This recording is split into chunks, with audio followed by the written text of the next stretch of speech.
राम राम हरे हरे। हीतोदर्पण मार्जनम भव महागावाग्नि निर्वापनम श्रेया कैरव चंद्रिका वितरणम विद्यावधू जीवनम आनंदाम्बुधिवर्धनम प्रतिप्रदम पूर्णामृता स्वागनम सर्व आत्म समर्पणम परम विजयते श्री कृष्ण संकीर्तनम। पहले द्वादश तिलक करेंगे।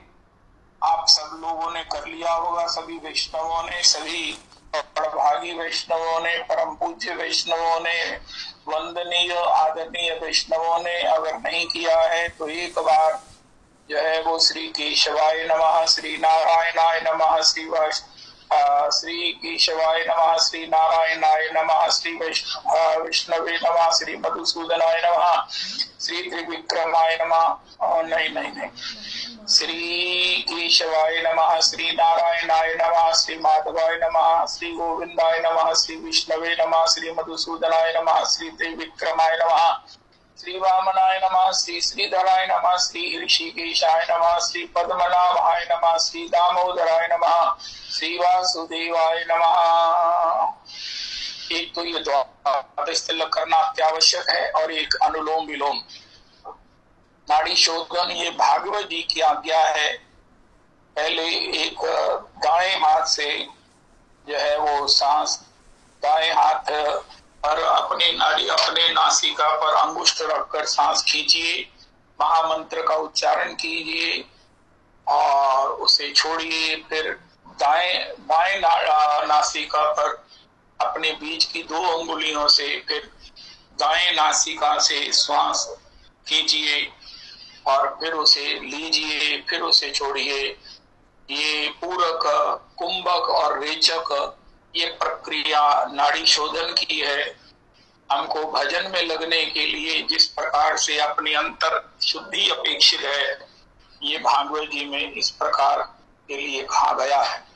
तो ये भी काम कीजिए। अब श्री श्री परमाराध्य गुरुदेव प्रभु की पद्धति में हमारे परमाराध्य गुरुदेव प्रभु कहते हैं, मैं जिनके विषय में क्या कहूं, अपने आप में हमारा इतना सौभाग्य है, अपने को ही बधाई दीजिए। क्या ऐसे आचार्य पाद, भगवत पाद, प्रामाणिक आचार्य, सर्वमान्य आचार्य, विद्वत वरेण्य, संत परवर, परंपरा सब प्रकार से संसिद्ध प्रभु की हम दीक्षित हैं, के द्वारा दीक्षित हैं, उनकी परंपरा दीक्षित हैं और उनकी कृपा से सब प्रकार से भगवत चरण सेवा प्राप्त होगी, करेंगे, इस विश्वास से परिपूरित हैं। ये हमारे ऊपर है कि हम कितने विश्वस्त हैं। हमारे ऊपर विश्वस्त होने के लिए जितनी हमारी साधना है, उनकी आज्ञा का पालन है, उतने ही हम अपनी मंजिल की प्राप्ति के लिए विश्वस्त, आश्वस्त और सब प्रकार से निश्चिंत रह सकते हैं, रहना ही चाहिए। उसी श्रीमन आचार्य पाद, भगवत पाद प्रभु के वचनामृत का एक प्रसंग है। देखो, एक जीवन में समय होता है कि अब माता का संरक्षण चाहिए। माता को, बच्चे को अपने माता पिता के संरक्षण में रहना चाहिए। उसकी जिंदगी के 2 किनारे होने चाहिए। जन्म से आगे तक किशोरावस्था है, माता और पिता वही उसके गुरु हैं। उन्हीं की आज्ञा पालन, उन्हीं की दिशा निर्देश, उन्हीं की सब प्रकार से रुचि का अनुसरण, अनुगमन करते हुए जीवन की धारा माता और पिता 2 किनारों में चलनी चाहिए। आगे चलकर हमारे गुरुदेव प्रभु कहते हैं, अपने जीवन की धारा अपने पुत्र और अपने पति के उस 2 किनारों में चलनी चाहिए। अगर किसी कारण भगवान ना करे, अगर पिता इसी प्रकार से प्राप्ति कर लें, तो कोई भी स्त्री, चाहे वो कितनी भी बड़ी है, वृद्धा है, उसे अपने पुत्र के सब प्रकार से संरक्षण में ही अपना जीवन चलाना चाहिए। अब तीसरा एक लास्ट जीवन का एक प्रसंग है, जीवन का एक पड़ाव है, जिसमें जीवन की धारा, अध्यात्म की धारा मिलकर गुरु और गोविंद के दो किनारों में चलनी चाहिए। आज हम तीसरे पड़ाव पर हैं, अपने जीवन के श्रेय के तीसरे चरण पर हैं। अब हमें केवल अपने आचार्य पाद, अपने दीक्षा गुरु और अपने श्री इष्ट राधा रमन जी के ही परिवेश में, उन्हीं के निर्देश में, उन्हीं की सब प्रकार से उपदेश में, उन्हीं की बस परिवेश में अपना जीवन श्रेय की ओर दौड़ाना चाहिए, ले जाना चाहिए। ये हमारे महाराज श्री की एक सार जो है वो हमारे लिए संदेश है, प्रेरणा है, हमारे लिए उनका निर्देश है। एक गुरु और एक इष्ट, एक मंत्र, एक आसन, इस प्रकार एक माला। आपके गुरुदेव प्रभु ने जो कहा है बस उसी की आज्ञा में रहिए, और आपको जो इष्ट के रूप में श्री राधा रमन जी प्राप्त हैं, उन्हीं के चरणों में सब प्रकार से।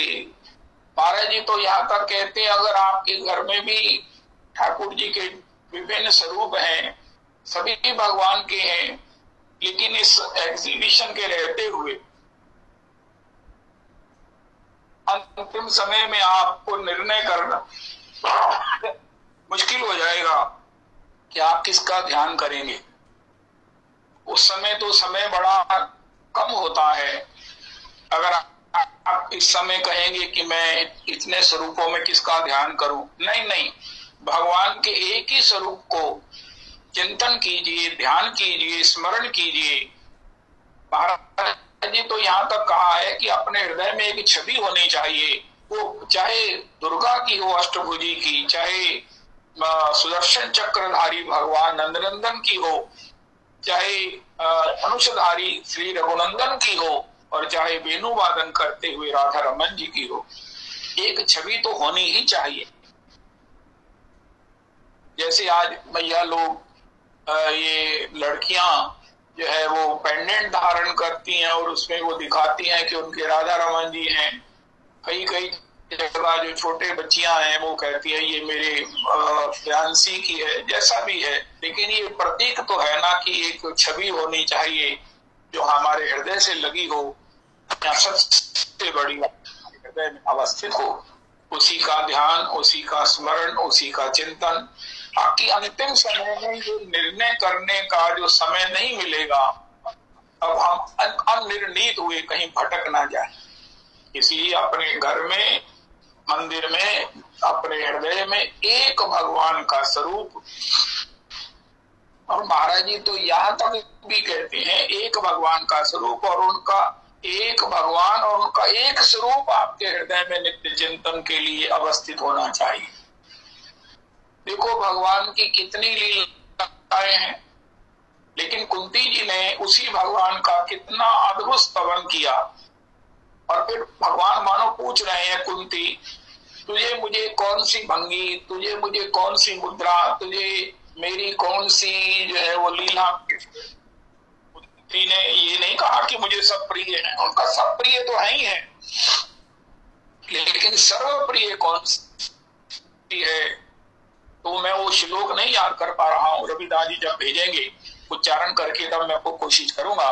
मुझे आपकी वो छवि अत्याधिक प्रिय है, जब जिसके भय से भी भयभीत होता है, वो माता की साटी से भयभीत हुए कांप रहे हैं और कह रहे हैं मैया मुझे मारे मती, मैया मुझे मारे मती। जब भगवान नदी के भांड इत्यादि तोड़ दिए और अपने उस बिखरे हुए माखन को, घृत को, बंदरों को, भालुओं को, ऋक्षराज, जामवंत जी इत्यादि जो रामावतार में भगवान के साथ पत्ते खाकर युद्ध किया था, उन सबको आज माखन खिला रहे हैं, बुला रहे हैं। हमारे महाराज श्री कहते हैं भगवान ने जब बुलाया तो अरे सुग्रीव तुम भी आओ, श्री हनुमान जी तुम भी आओ। तो महाराज श्री कह रहे हैं उस समय श्री हनुमान जी कार्य तो था नहीं, सेवा थी नहीं, तो वहां बैठे बेचारे हनुमान जी जो है वो राम नाम में आंखें मीच कर मस्त थे। तब भगवान ने जब बुलाया, अरे हनुमान हनुमान तुम कहाँ हो, मेरे सखा सुग्रीव कहाँ हो? तो सुग्रीव जी वहां ऊँग रहे थे। झट से भगवान की आवाज सुनी, अरे ये तो मेरे प्रभु की आवाज है। झट से आए और भगवान ने किवाड़ खोल दिए और सभी जो है वो बंदर और काकभुषुंड जी भी आए, श्री सब आए और वहां खूब जो है वो माखन खाने भी लगे और माखन में सब प्रकार से क्रीड़ा करने लगे। इस लीला को जब श्री देखा यशोदा जी ने तो बड़ी कुपित हुई, सब भांड तोड़ दिए।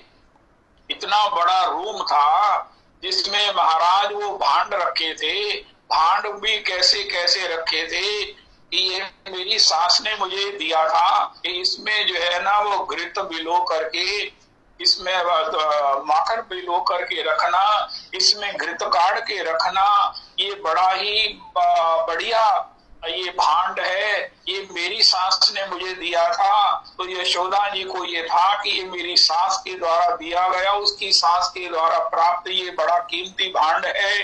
अरे ये तो मैं ससुराल से मुझे दिया गया था, अरे ये तो मेरी ससुराल से आई हुई मेरी जो है वो भाभी ने मेरे लिए लाई थी, अरे ये मेरी भाभी की जो है वो एक बहना मेरे को दे गई थी, और ये तो मेरी जो है वो मायके की सखियों में जो अव्वल सखी है वो लेकर आई थी।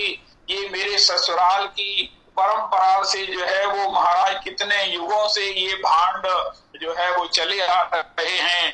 भगवान कहते हैं ये पुरानी स्मृतियां तब तक रखनी चाहिए जब तक मैं ना आ जाऊं। सब तोड़ दिए, अब तुम उसके साथ अटैचमेंट रखे हो जो नहीं है, अगर हैं भी हैं तो उनके साथ चिंतन के साथ जुड़ने का क्या फायदा है? अगर अपने चिंतन को इस प्रकार उसमें चाची की, मासी की, नानी की, भाभी का द्वारा दिया गया भेंट को तुम अपने मन को स्थान दे दोगे तो फिर मेरे क्या चिंतन करने के लिए क्या बचेगा? सब तोड़ दिए। अरे सब संबंधों को, सबको जो है ना उनका चिंतन छोड़ो, उनका आदर करो, लेकिन चिंतन में वही चर्चा में वही। अरे ये जो भांड है ना ये तो आजकल मिलते ही नहीं है, ये उस समय के भांड हैं, ये सदियों के भांड हैं, ये द्वापर के हैं। अरे ना, राम राम राम राम राम राम। भगवान ने सब तोड़ दिए उनका। भैया अब देखो मैं हूं और मैं हूं भविष्य हूं, मैं ही भूत हूं और मैं ही वर्तमान हूं। ये तब तक चर्चा करनी चाहिए जब तक कृष्ण पर चर्चा, कृष्ण कथा प्राप्त ना हो। जब मैं मिल गया हूं तो भांड तोड़े और सभी बंदरों को खिलाए। अब माता जी जो है वो कुपित हो गई और लगी, श्याम सुंदर भागे। सब बंदर तो भग गए, श्याम सुंदर भी भगे, लेकिन श्याम सुंदर आखिर पकड़े गए। तो माता ने कहा लाला आज तो मैं तुझे तेरा शासन करूंगी, तू तो बहुत चंचल हो गया है। भगवान आखिर पकड़े गए और बांधे गए। तो बांधने के और फांटी के उस प्रहार के भय से कांप रहे। अरे कुंती जी कहती है, हे ठाकुर, हे श्याम सुंदर, मैं आपकी इस छवि पर बलिहार होती हूँ। मुझे ये छवि जो है वो जितना मैं स्मरण करती हूँ उतनी ही मुझे आश्चर्य में डुबो देती है।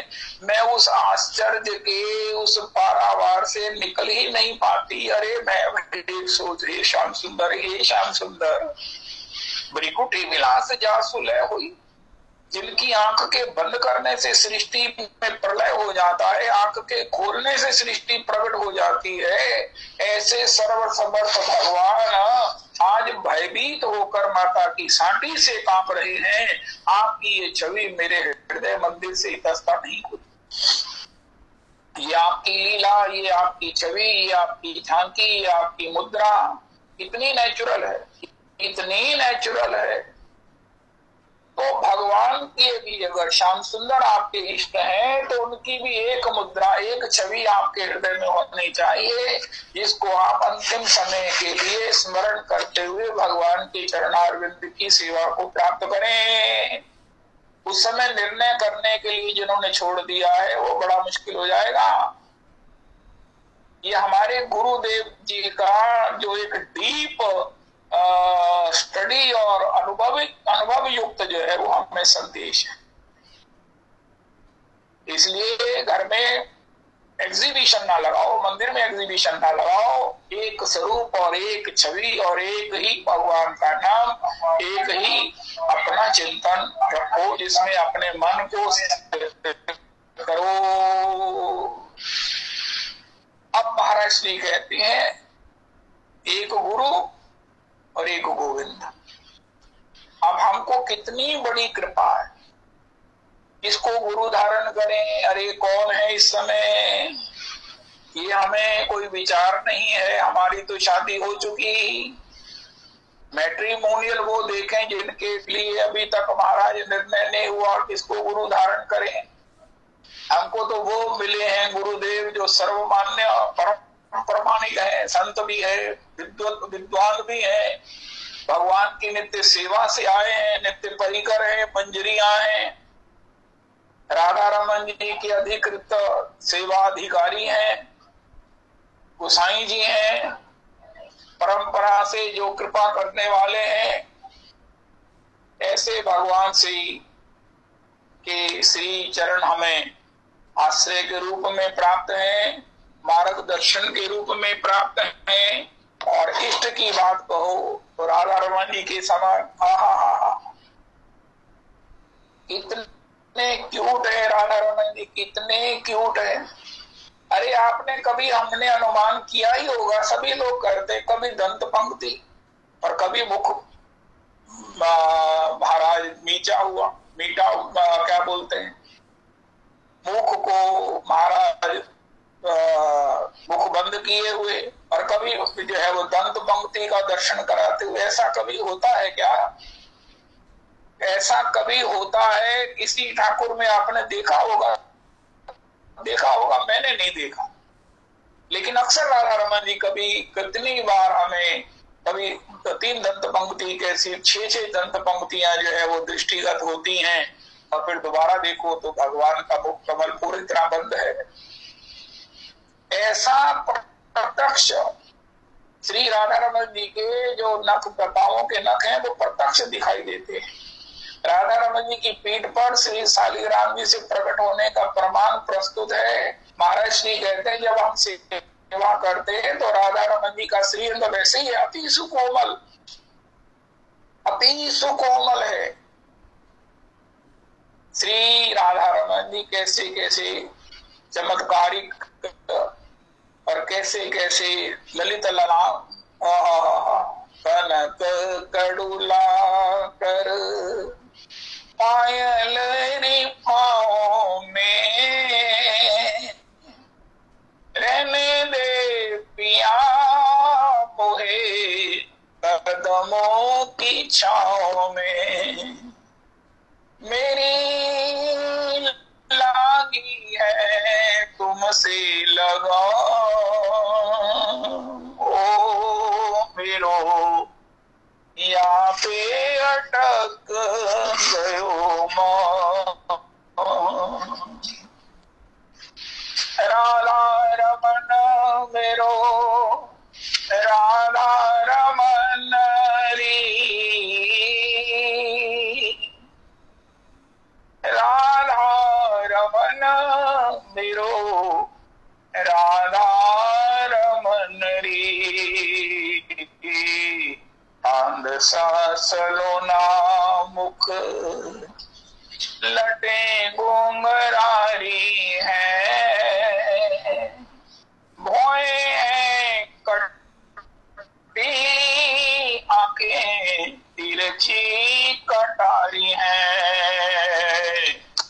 मंद सलोना मुख। इस प्रकार आचार्य पाद, भगवत पाद, श्री इष्ट श्री राधा रमन, श्री धाम वृंदावन, वृंदावन हमें प्राप्त है, जहां भगवान नित्य विराजमान है। वृंदावन परित्यज्य आगमेकम न गच्छति। मैं वृंदावन को छोड़कर एक कदम भी बाहर नहीं जाता हूं। ये बात भगवान ने वृंदावन के लिए कही। और सबसे बड़ा जो साधन है, सबसे बड़ा जो साध्य की प्राप्ति कराने वाला सरलतम परमतम जो साधन है वो है पदरज, भगवत पदरज, किशोरी पदरज, संत पदरज। वो इस श्रीधाम वृंदावन में पुष्कल पुष्कल पुष्कल विद्यमान है, प्रकट है, प्राप्त है, जिसका संसेवन करके किसी को भी अपने अज्ञान से, माया से सहज निवृत्ति ही नहीं, भगवत चरण सेवा प्राप्ति की वो भाव भी प्राप्त हो जाती है, भाव राशि प्राप्त हो जाती है। श्री यमुना जी हैं, श्री राधा कुंड है, श्री कृष्ण कुंड है। राधा कुंड कैसा है? एक बार से ही कुंडे जई करे स्नान, तारे राधा सम प्रेम कृष्ण करे दान। आज एक श्लोक हम अक्सर चेहरे के सत्संग में नमक मंडी में गाते थे, याद नहीं आ रहा इस समय, कि सो जो लोग श्री धाम वास करना चाहते हैं उनको आवास और उनके भोजन की व्यवस्था के साथ जो वास कराते हैं उनको वास करने से भी कोटि गुना अधिक फल प्राप्त होता है। ये श्री वृंदावन महिमामृत का महिमा अमृतम का 67वां श्लोक है। वासो अन्न वासादि भी इस प्रकार में आज देखकर उसको कल गाया करेंगे मंगलाचरण में रोज। इसलिए हम कहें कि हम वृंदावन वास नहीं कर सकते हैं, उनका आप वास नहीं कर सकते, आप करा सकते हो किसी को वास करने में, उसको सब प्रकार से आवास की, भोजन की व्यवस्था कर। तो ये श्री धाम हमें प्राप्त है, श्री यमुना जी का स्नान प्राप्त है, राधा कुंड का परिदक्षिणा प्राप्त है। श्री श्री कृपा सिंधुदास बाबा कहते हैं एक बार जिसने श्री राधा कुंड में स्नान कर लिया है, वो माने या ना माने, उसका आनंद ले या ना ले, उसे निश्चित श्री चरण सेवा प्राप्त होनी ही है। एक बार से ही कुंडे, श्रीमन महाप्रभु जी का वचन है, जय करे स्नान, जय जय हुसवैव, और एक बार उसमें स्नान करे, तारे राधा सम प्रेम कृष्ण करे दान। तो अभी आपने राधा कुंड स्नान कर लिया तो बहुत बड़ी बात है, नहीं किया तो एक बार श्री राधा कुंड में स्नान कीजिए, होई अष्टमी पर, जय हो। तो ये सब हमें सुयोग प्राप्त है। अब हमको सिमटना है, सिमटना है। बाबा कह रहे हैं मैं प्रयाग जी में जाऊंगा, तो भगवान ने वहीं प्रयाग दिखा दिया। श्री धाम 84 कोस की परिक्रमा जाइए, वहां पर बद्रीनाथ है, केदारनाथ जी है, वहीं पर गंगोत्री है, वहीं पर श्री यमुनोत्री जी है। तो इस प्रकार अब हमें सब कुछ प्राप्त है, अब कुछ भटकना नहीं है, केवल उसमें सिमट कर अपना आस्वादन करना है। पुनरपि परमाराध्य गुरुदेव प्रभु एक बात कहते हैं, देखो एक और प्रसंग है जिसमें जीवन को 4 भागों में बांटा गया।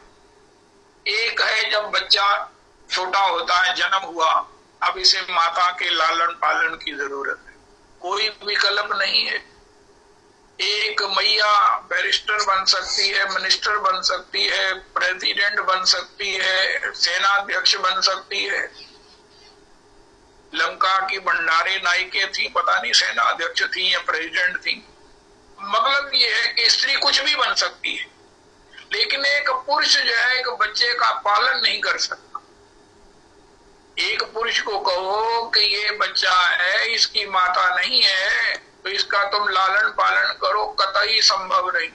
चाहे कितना भी बड़ा योद्धा हो, कितना भी बड़ा हृदयवान हो, निश्चित उसे माता की ममता की, माता की आंचल की अपेक्षा है, कोई विकल्प नहीं। अब इससे आगे चलो, अब बच्चे का विवाह होना चाहिए, शरीर को शरीर की जरूरत है, कोई विकल्प नहीं है।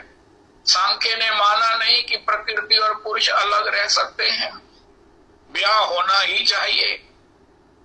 कोई कहे मैं ब्याह नहीं करूंगा तो उससे पूछा जाएगा तुम अपना मेडिकल चेक कराओ, तुम स्वस्थ भी हो कि नहीं हो।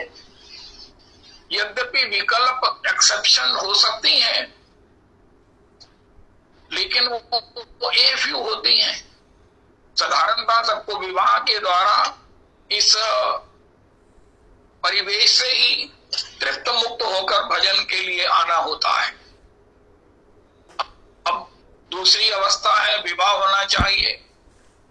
अब तीसरी अवस्था है कि जैसे शरीर को शरीर की जरूरत फील हुई, इसी प्रकार आत्मा को आत्मा की जरूरत फील हो। आत्मा के रूप में हम अनुभव करें कि अब हमें श्री कृष्ण कथा सुननी है। ये 40 से 45 तक आ जाना चाहिए समय कि अब हम सत्संग करें।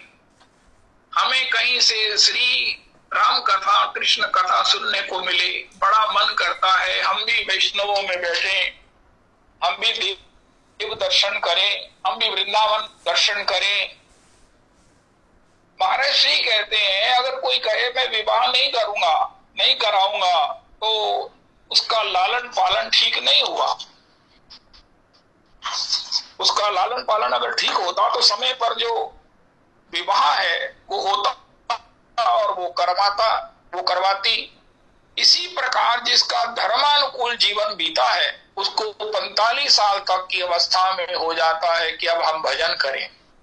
मेरे हाथ में भी माला झोली हो, मेरा भी बड़ा मन करता है कि मैं लड्डू गोपाल जी घर ले आऊं, मैं सेवा करूं। मेरा भी बड़ा मन करता है कि मैं श्री वृंदावन की इतनी कथाएं सुनते हैं, सब लोग जाते हैं, मैं भी राधा रमन जी के दर्शन करूं, बांके बिहारी जी के यहाँ जाऊं, वहां सुनते हैं लस्सी मिलती है, वहां सुनते हैं टिक्की बहुत स्वादु होती है, वहां लोग वृंदावन की परिक्रमा करते हैं। गिरिराज जी के विषय में बहुत सुना है कि मेरा भी मन है कि मैं गिरिराज जी की परिक्रमा करूं। गैबर की परिक्रमा तो महाराज करनी ही है। श्री रमेश बाबा जी के यहाँ 21,000 जो गैयाएं हैं, इतनी बड़ी गौशाला की मैंने सब झांकी करनी है। श्री नंदगांव में पावन सरोवर जहां पर भगवान ने श्री बाबा को प्रयाग जी का दर्शन घोड़े के रूप में कराया। अरे कदम बटेर तो मैंने जाना ही है जहां श्री रूप सनातन के लिए श्री किशोरी जी खीर लेकर आई थी। अरे अरे अरे अरे अरे वो ब्रह्म कुंड जहाँ करमेती भाई जी की कुटिया है, जहाँ षड गोस्वामी जन भजन किया है। श्री राधे श्री राधे। अरे बट के दर्शन के बिना, गोपेश्वर के उस चरणों में प्रणाम के बिना, बनखंडी महादेव प्रभु के साक्षात्कार के बिना, हा हा हा हा हा हा। तो ये जब अगर हृदय में किसी के भाव आता है तो इसका मतलब है कि उसका जीवन धर्म के साथ बीता है। जिनका जीवन धर्म में नहीं बीता, सीधा सा प्रमाण है हमारे परमाराध्य गुरुदेव प्रभु कहते हैं उसी के मन में, केवल उसी के मन में भगवत भजन करने की इच्छा 45 साल तक लास्ट नहीं आती। वरना एक मापदंड है कि 45 साल तक किसी को भी भगवत भजन की इच्छा होने लगती है और वो करता है। जैसे किसी का लालन पालन ठीक नहीं हुआ, कोई बीमार है, कमजोर है, वो डरेगा भी वहां से। इसी प्रकार जिसका धर्म में जीवन नहीं बीता वो कहेगा नहीं नहीं नहीं, अरे इन चीजों में क्या पड़ा है। लेकिन धर्ममय जीवन बीता है, भगवान ने जिसके जीवन के इतने बड़े आचरण को स्वीकार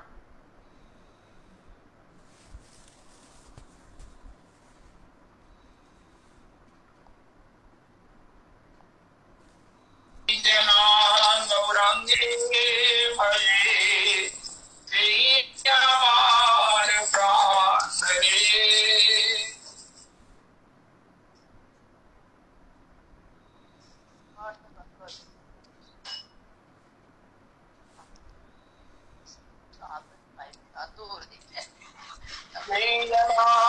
गौरंगे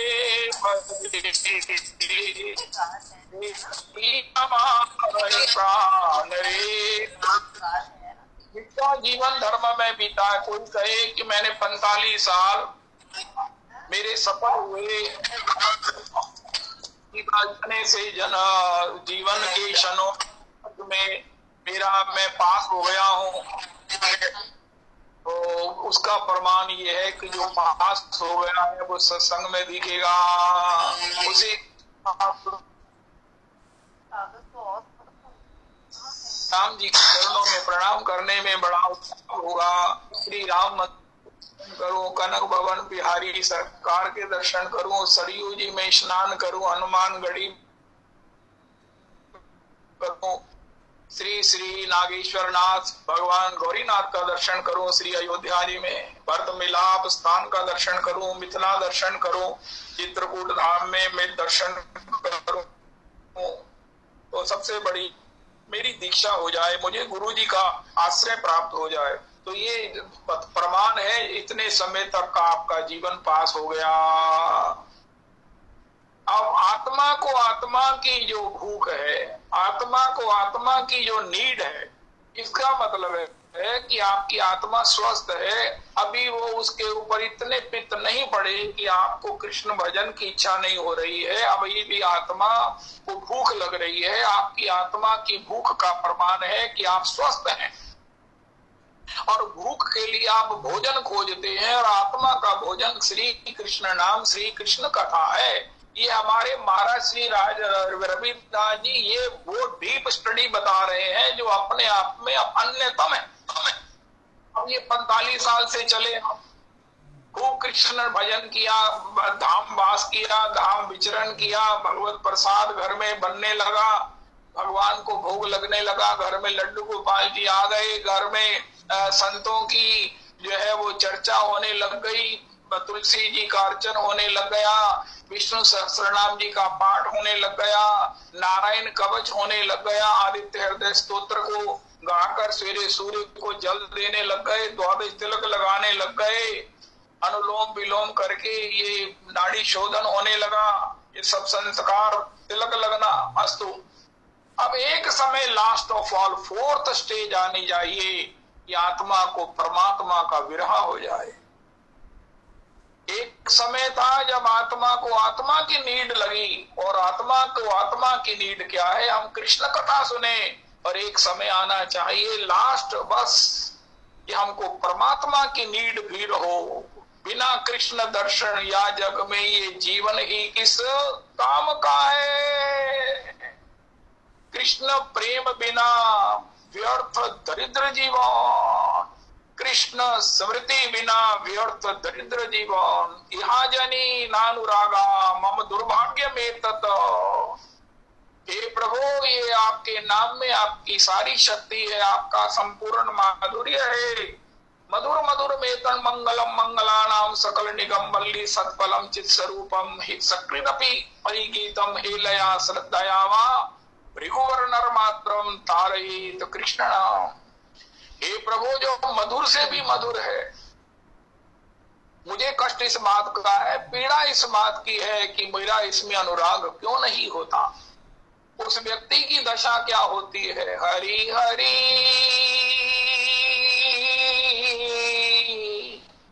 विफले जन्मंगो आइनो,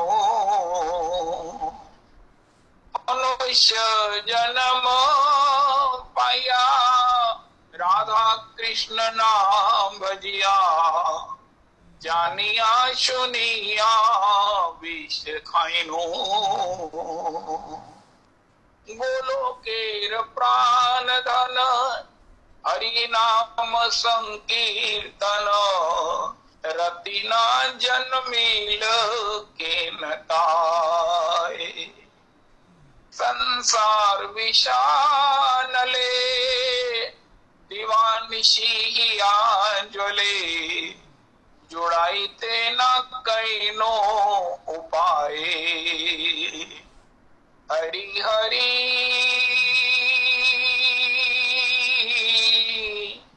विफले जन्म भगवाइनो। गोविंद गोपीनाथ कृपा करी राखो निज पदे। गोविंद गोपीनाथ कृपा करी राखो निज पदे। राधा कृष्ण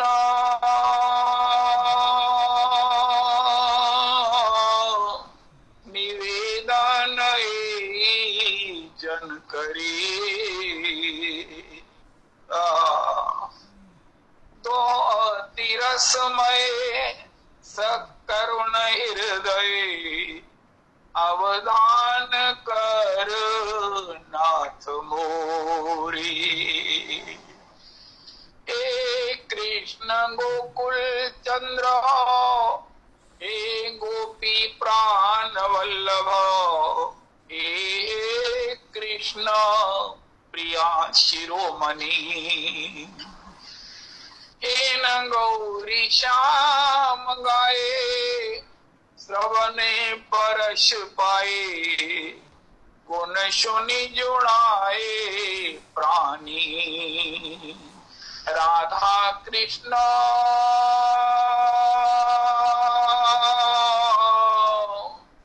निवेदन जन करे। इस प्रकार और भी कहाँ करो कहाँ पाओ ब्रिजेंद्र नंदो। कहाँ मोर प्राणनाथ मुरली बदो। हरे कहिब एवं जाने मोर दुख। बंधन आते हरे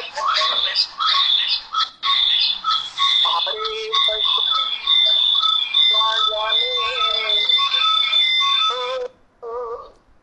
ब्रिजेंद्र नंदन बिनो पाटे मोर भूख। कब मिले ये चौथी अवस्था है। देखो तीसरी अवस्था तो हम सबको प्राप्त है। हमारी आत्मा को आत्मा की प्राप्ति है, नित्य सत्संग की प्राप्ति है, वैष्णव दर्शन प्राप्त है, वैष्णव संग प्राप्त है, वैष्णवों के द्वारा हरि नाम संकीर्तन प्राप्त है, धाम प्राप्त है, धाम का चिंतन प्राप्त है, गुरुजनों का आशीष प्राप्त है, हरि नाम प्राप्त है। अब चौथी अवस्था को प्राप्त करना है, जंप करके मरने से पहले कि हम ये कह सके कब मिले पिया मेरा। मीरा जी गोविंद कब मिले पिया मेरा। गोविंद कब मिले पिया मेरा। चरण कमल को मैं हंस हंस देखूं। चरण कमल को मैं हंस हंस देखूं। राखों नैनन नीरा।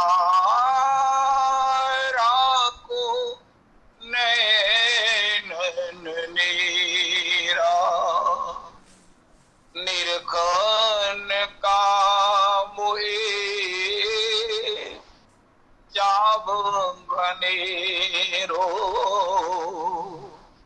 निर्खन का मुहे जाब घनेरो। कब देखूं मुख तेरा। अब देखूं दुख तेरा, व्याकुल प्राण धरत नहीं धीरज, व्याकुल प्राण धरत नहीं धीरज, बिल तो मीत सवेरा, मिल तो मीत सवेरा, मीरा के प्रभु कब रे मिलोगे, मीरा के प्रभु कब रे मिलोगे, आप तपन बहु तेरा, ताप तपन बहु तेरा, गोविंद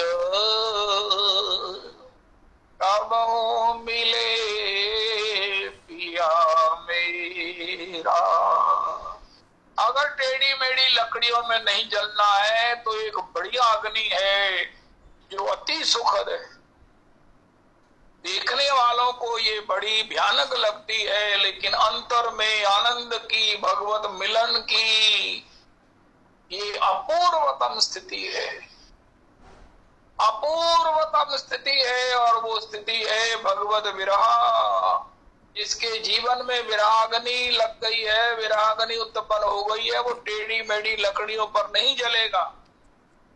इससे पहले कि टेढ़ी मेढ़ी लकड़ियों पर जलने के लिए कोई हमें ले जाए, हम खुद चलकर परिव्राजक, व्राजक वो है जिसको लोग महाराज 6 जने उठाकर लेके जाते हैं, परिव्राजक वो है जो अपने पांवों से चलकर जाता है। श्री कृष्ण विरह में जलने वाला, श्री कृष्ण विरह जिसको मिल गया है, विरागनी में जो जल रहा है, उसको टेढ़ी मेढ़ी लकड़ियों पर जलना नहीं पड़ता है। देखो अध्यात्म में सब उपाय है। और मीरा जी तो दर्द की मारी मैं बन बन डोलो, वैद्य मिला नहीं को, ए हाँ वैद्य मिला नहीं को, मीरा की हरी पीर मिटेगी, मीरा की हरी पीर मिटेगी, जब वैद संवरिया हो, तेरी मैं तो प्रेम दीवानी, मेरा दर्द न जाने को, तेरी मैं तो प्रेम दीवानी, मेरा दर्द न जाने को। यही चतुर्थ अवस्था है, यही अंतिम अवस्था है, यही साध्य है, यही लक्ष्य है।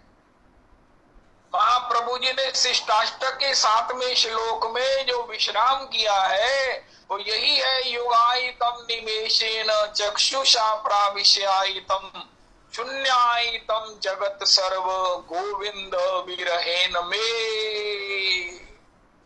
यहाँ मिलने की बात नहीं कही गई, केवल मिलने की उत्सुकता की, तड़प की, विरह की, विकलता की, आकुलता की। इति विकलवितम, विकलवितम हमने जाना है, मिलना कृष्ण ने है।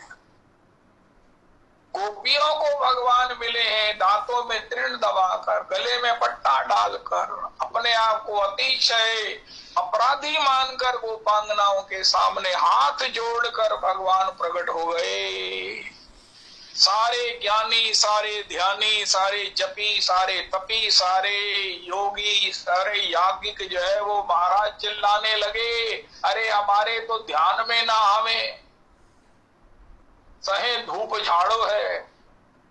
हम महाराज कितना सब प्रकार से करते हैं, हमारे तो ध्यान में नहीं आता। ये गोपियों के सामने महाराज अपराधी बना हुआ सामने कह रहा है, गोपियों तुम मुझे क्षमा कर दो। उनका बाबा आप में सब कुछ है, साधन है, सब कुछ है, लेकिन विकलता कहाँ है, मिलन और सुख की कहाँ है? तुमने भगवान का विरह कहाँ से प्राप्त किया है? कभी नहीं किया है। तुम्हारे प्रेम आंसू कहाँ निकले हैं? तुमने अपने को थकाया है, तुमने अपने बड़े बड़े कठिन साधनों से हृदय को और कठोर बना लिया है। ज्ञान से तुम सब प्रकार से उस भगवान के मिलने की भी इच्छा से ऊपर उठ गए हो। अरे भगवान को मिलने से क्या होगा? शांति तो हमारे पास है, समाधान तो हमारे पास है, हम ही ब्रह्म है। लेकिन ये गोपियों ने सब प्रकार से जो भी साधन किया है उसके फल स्वरूप इति विकलमितम् आसाम श्रुत्वा योगेश्वरेश्वर आसाम आविर्भूत छौरी स्वयं मान मुखम भुज पीतांबर धरा सृगवी साक्षात मनमथ। तो सब कुछ हो लेकिन विकलता नहीं हो, आकुलता नहीं हो, विरह नहीं हो। और ये विरह कब होगा? जब गुरुजनों के उस आश्रय में, दिशा निर्देश में, दीक्षा में भजन करेंगे। ये अपने मनमानी से नहीं, उनके विशेष गाइडेंस से जब भजन होगा तो जो जीवन की यथार्थ प्राप्ति है या यथार्थ जो रास्ता है, यथार्थ जो उपाय है उससे हम चलेंगे। और यथार्थ ये है कि आत्मा को परमात्मा की अपेक्षा हो, नीड हो, और उसके बिना काम ना चले, उसके लिए विरह हो, तड़प हो, आंसू बहे, नदियां बहे जैसे सावन की। मीरा जी उसका प्रमाण है, गोपांगनाएं उसका प्रमाण है, जिन जिन को भगवान मिले हैं वही सब इसके प्रमाण है।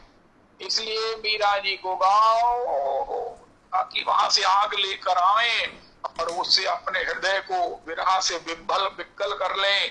तभी भगवान हमारे सामने हृदय में प्रकट होने पर भी सामने आ जाएंगे। हमारे गुरुदेव प्रभु कहते हैं कोई हृदय से लग जाए लेकिन उसको झटका देकर जब तक सामने नहीं करेंगे दर्शन कैसे होगा? हृदयस्थ भगवान को जब तक अपने विरह से हम सामने नहीं लाएंगे, खींच करके, भींच करके, तब तक उनका दर्शन कैसे होगा? सेवा कैसे प्राप्त होगी? मन की कथा व्यथा कैसे कहेंगे? इसलिए विरह लाओ। अष्टम श्लोक है, वो तो निष्ठा का है।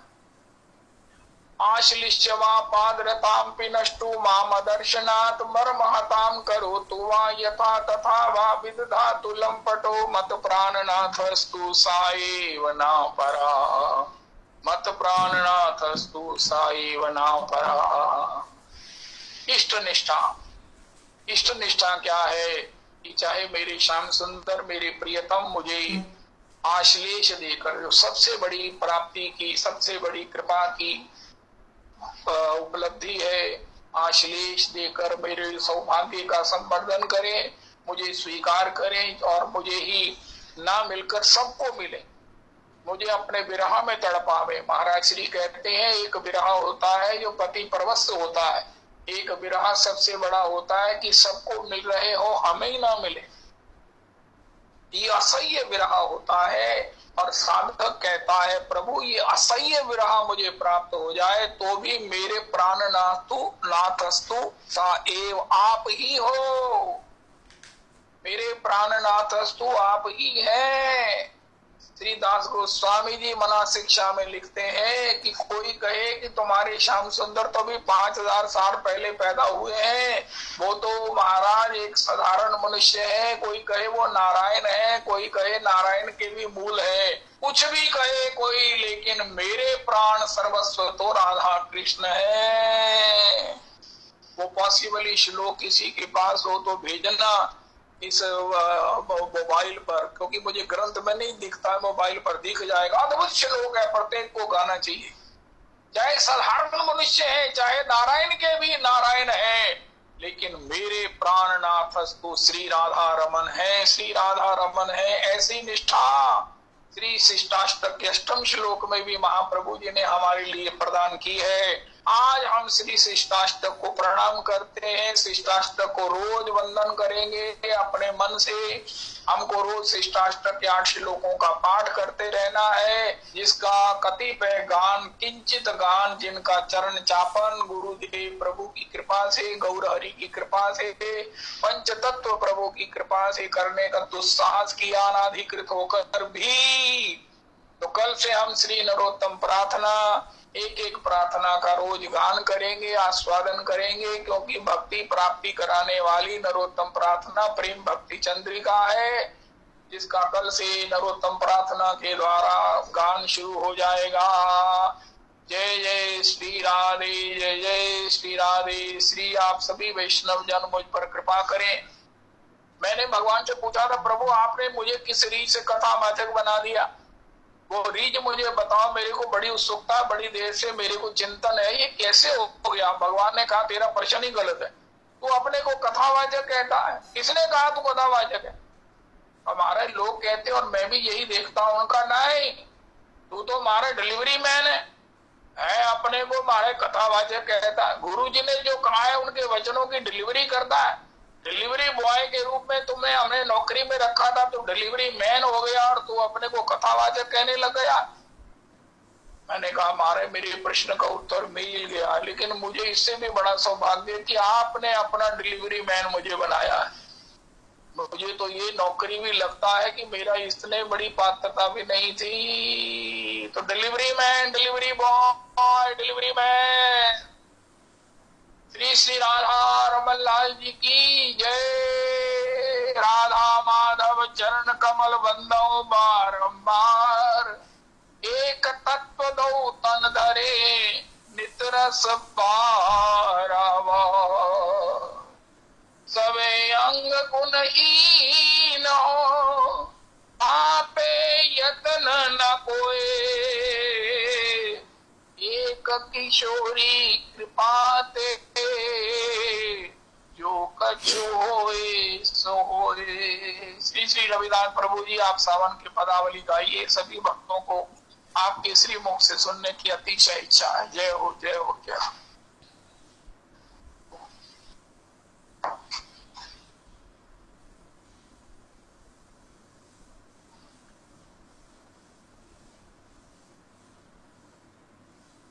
श्री राधा जी की जय। सद्गुरुदेव महाराज की जय। समस्त गुरु परंपरा की जय। श्री पुरुषोत्तम भगवान की जय। श्री पुरुषोत्तम भगवान के परिकर की जय। श्री पुरुषोत्तम भगवान के गोसाइयों की जय। षडभुज महाप्रभु की जय। हरि कथा की जय।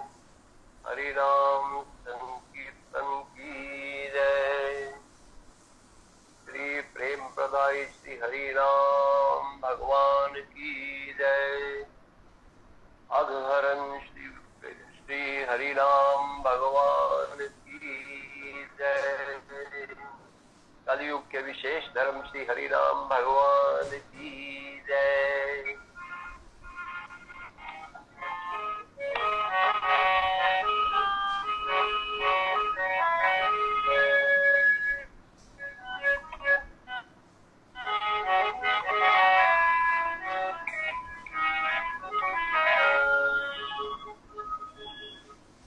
आज जी के उस विरहा की पदावली के अंतर्गत एक सावन का एक पद है, नरेश जी गाया करते हैं, बड़ा सुंदर वो भाव है। मेरे प्रियतम पागे याद है, अब तो आजा मेरे प्रियतम पागे याद है, अब तो आजा घटाए आसमां पर छा गई है, अब तो आजा घटाए आसमां पर छा गई है, अब तो आजा मेरे प्रियतम पागे आ गई है, अब तो आजा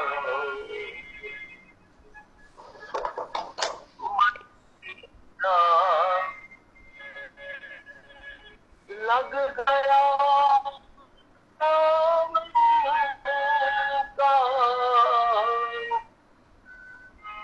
बागों में पड़े झूले के दिल की हर कली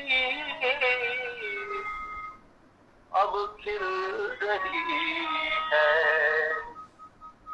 अब तो आजा मेरे प्रियतम बारे आ गई है, अब तो आजा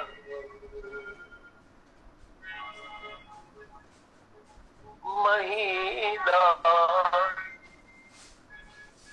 गुजर गया सावन का, प्रीतम नहीं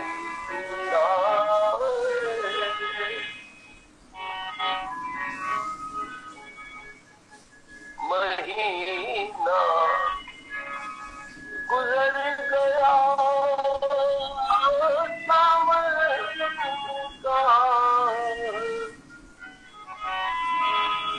मेरे प्रीतम नहीं आए,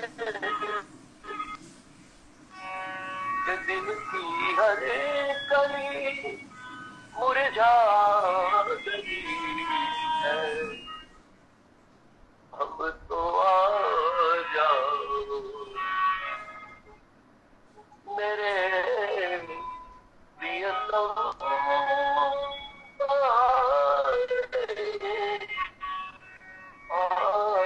गई है, अब तो आजा प्यारे,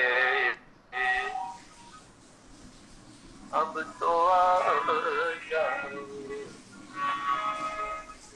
बादल डरी मेरे प्रियतम, बादल देख डरी काली पीली घटा जो उमड़ी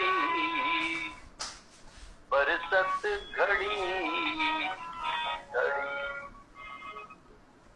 जित देखो तित पानी पानी है रही हो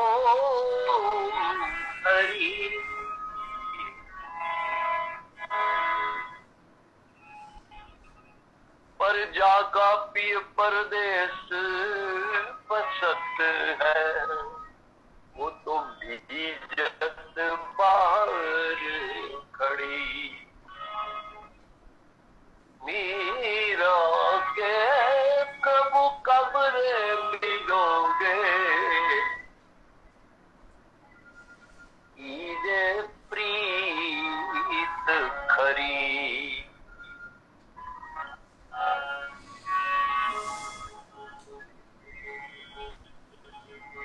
बादल देख डरी मेरे प्रियतम, बादल देख डरी। तो जब ऐसी आर्त पुकार आती है तो महाराज श्याम सुंदर राधा रमन रानी युगल सरकार के चिंतन में प्रकट हो जाते हैं। और महाराज वो एक दूसरे से, किशोरी जी कह रही हैं चलो पिया वाही कदम धरे, झूले चलो पिया वाही कदम धरे, झूले झुक रही लता अति सघन प्रफुल्लित, कालिंदी के कूले चलो पिया वाही कदम धरे, झूले चलो पिया वाही कदम धरे, झूले।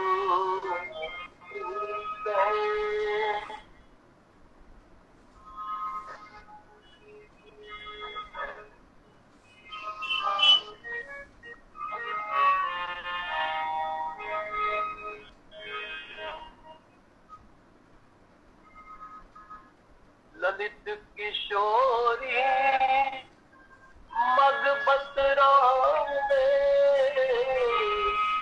ललित किशोरी मग बतरावे, कहीं कहीं बतियां भूले चलो पिया वाही कदम धरे,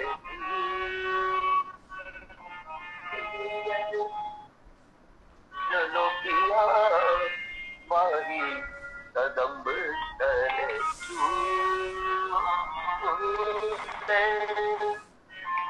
कदम धरे आड़े है पिया प्यारी कदम धरे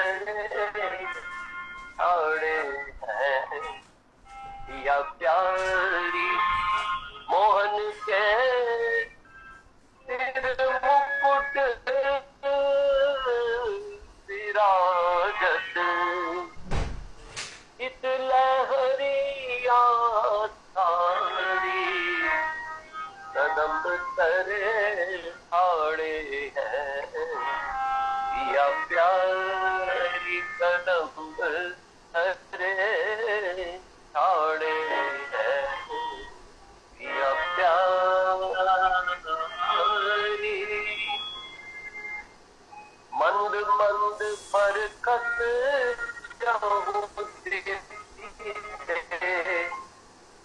चमकत बीच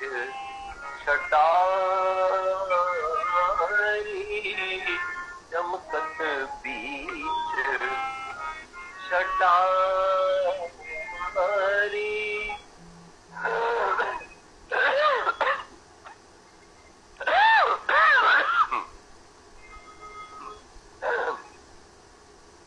मुरली बजा आवत श्री नंद नंदन, मुरली बजावत श्री नंद नंदन, गावत राग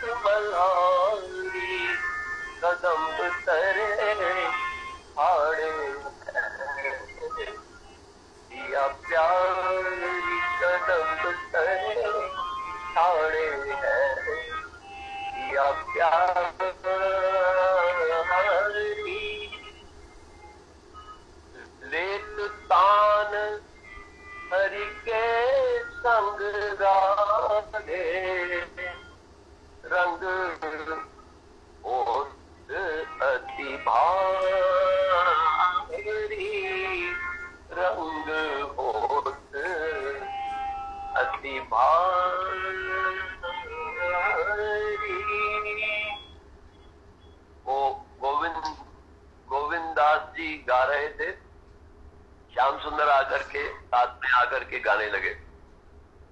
तो गोविंदास जी ने कहा सुर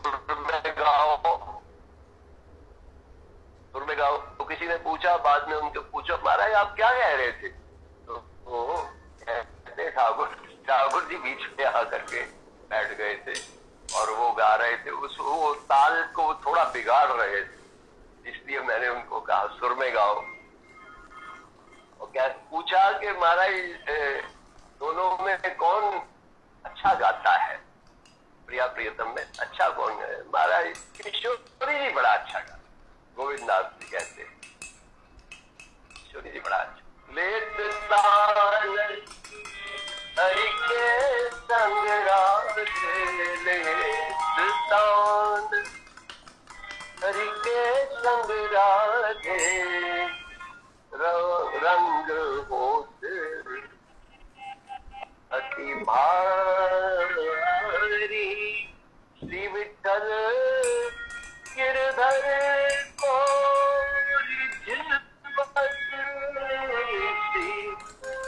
विठ्ठल गिरधर को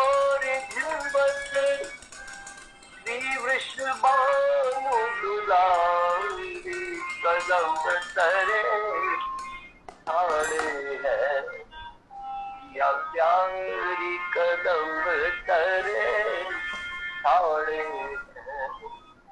या प्यारी।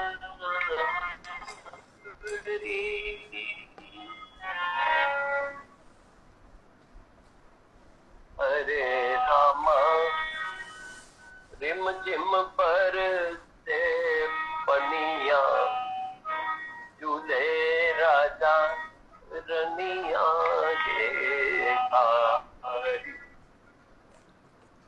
हरे रामा रिम झिम पर से पनिया, झूले राजा रनिया के कारी, झूले राजा रनिया के कारी।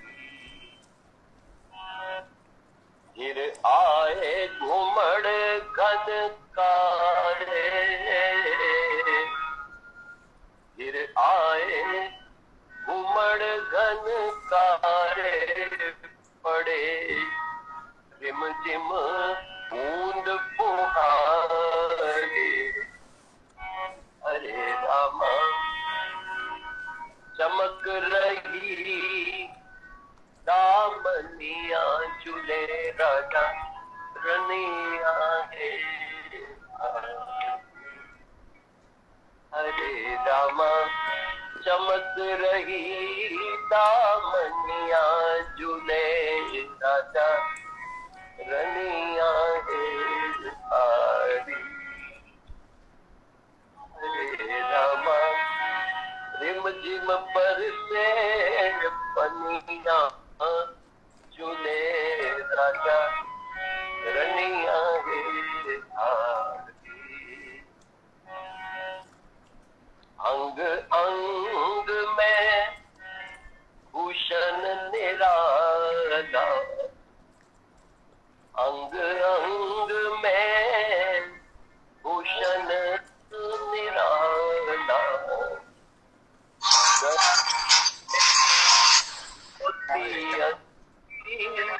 माला करे सोहे मोतियन की माला।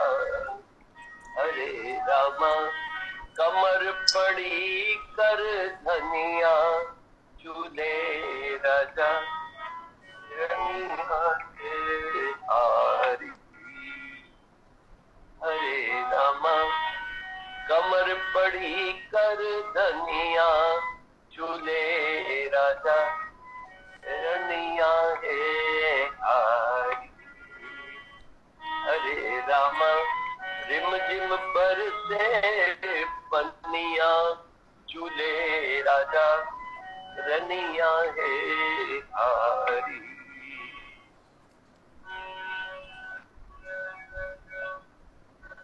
हरे रामा रिम झिम बरसे पानी पनिया झूले राजा रनिया है हरी। तो झूले सुरंग हिंडोरा, तो झूले सुरंग हिंडोरा, बिन दाम लेत मन मोरा। तो झूले सुरंग हिंडोरा, बिन दाम लेत मन मोला। हरे रामा मंद मंद मुस्कनिया झूले राजा रनिया गे हरी। हरे रामा मंद मंद मुस्कनिया झूले राजा रनिया हे हरी। हरे रामा रिम झिम बरसे पनिया झूले राजा रनिया हे हरी। गल भैया दिए गौ झूले, ओ मस्त दिए गौ फूले।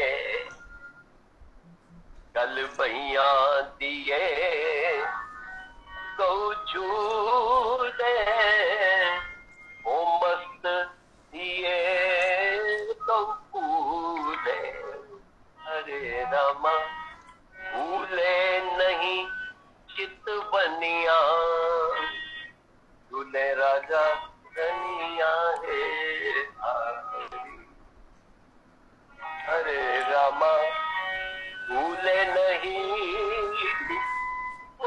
चित बनिया झूले राजा रनिया है हरी। हरे रामा रिम झिम बरसे पनिया झूले राजा रनिया है हरी। झूले राजा रनिया है हरी। झूले राजा रनिया है हरी। विष्णु प्रिया प्राण धन नदिया बिहारी। जय